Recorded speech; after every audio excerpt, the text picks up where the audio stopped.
మాజీ శాసనసభ్యులు బొల్ల బ్రహ్మనాయుడు మీడియాతో మాట్లాడారు. అధికారంలో ప్రజలకు అనేక విధాలుగా మేలును చేశామని, మంచినీటి సమస్యతో పాటు అనేక సమస్యలను పరిష్కరించామని తెలిపారు. ప్రజా తీర్పును గౌరవిస్తూ నాకు ఓటు వేసి మద్దతు తెలిపిన ప్రతి ఒక్కరికి పేరు పేరున హృదయపూర్వక ధన్యవాదాలు తెలిపారు.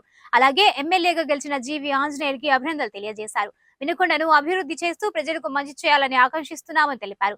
వైఎస్ఆర్ కాంగ్రెస్ పార్టీ నాయకులు, కార్యకర్తలు సమన్వయం పాటించాలని సూచించారు. ఎవరు కూడా అధైర్యపడాల్సిన పరిస్థితి లేదని, మీకు నేను అండగా అన్ని వేళలా అందుబాటులో ఉంటానని తెలిపారు. ఓటమి శాశ్వతం కాదని గుర్తు చేసుకోవాలని పిలుపునిచ్చారు. జరిగిన ఎన్నికల్లో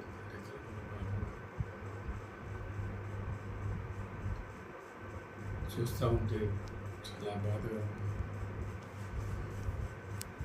ఈరోజు ప్రజలు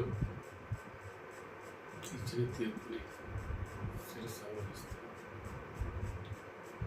అంతేకాకుండా నేను చేసినటువంటి చాలా మంచి చేశాను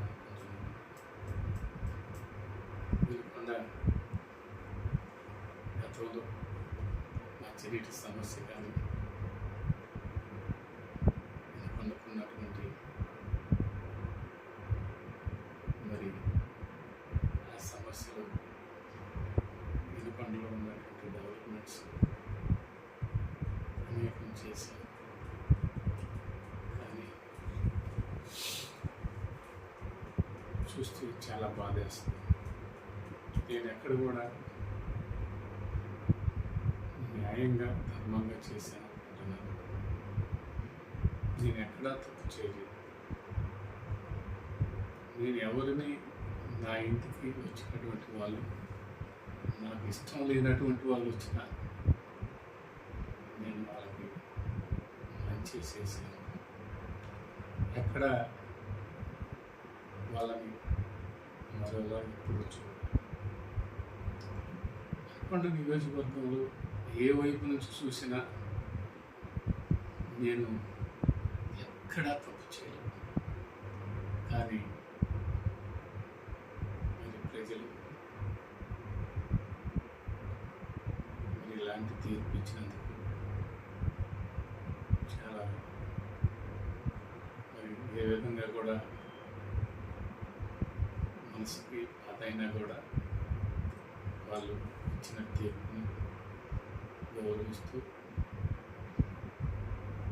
వినుకొండ నియోజకవర్గం వైఎస్ఆర్ కాంగ్రెస్ పార్టీ నాయకులు, కార్యకర్తలు కష్టపడి పనిచేసినటువంటి వాళ్ళందరికీ, నాకు ఓట్లు వేసినటువంటి వాళ్ళకి, పార్టీలో ఉన్న ప్రతి ఒక్కరికి, మరి ప్రజలకి మరి ఏ రకంగా చూసినా మంచి జరగాలని అనుకుంటున్నాను. వినుకొండకి మంచి చేయాలి. ఇప్పుడు గెలిచినటువంటి ఆంజనేయులు గారికి కూడా మనస్ఫూర్తిగా శుభాకాంక్షలు. పూర్తి స్థాయిలో మంచి చేయండి. దానికి ఎప్పుడు దానికి మంచికి సాధిస్తాను.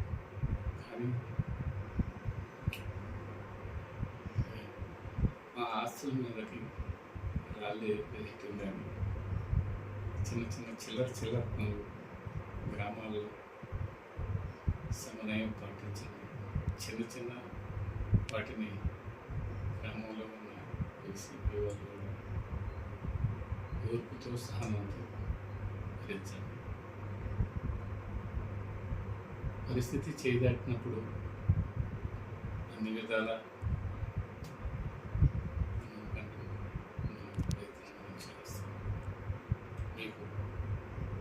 మీతో పాటు నేను ఉంటాను, మీకు తోడుగా ఉంటాను. మనం అందరం కలిసి ఏదైనా ఏ సమస్యనైనా ఫేస్ చేస్తాం. అన్ని విధాల మేము ఎవరి మీద దాడులు చేయలేదు, ఎవరికి ఇళ్ళ మీదకు పోయి మేము ఇక్కడ అలాంటి ఆలోచనలు చేయలేదు. ఎక్కడ తప్పు చేయలేదు. అందువల్ల మీరు నేను ప్రతిపక్షంగా ఉంటాం. గతంలో కూడా నేను ప్రతిపక్షంలో ఉన్నాను. నేను ఇప్పుడు కూడా నాకు ఈ గెలిచినటువంటి దాన్ని నేనేదో నా కోసం నేను ఎప్పుడు ఆ పదవిని ఉపయోగించుకోలేదు. ఆ పదవిని ప్రజల కోసం మరి దాదాపుగా గడపని 200 రోజులు తిరిగాను. కరోనా సమయంలో పనిచేశాను.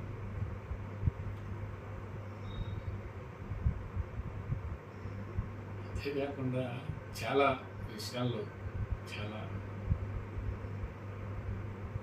ధర్మంగా అన్ని విధాల ఎవరికి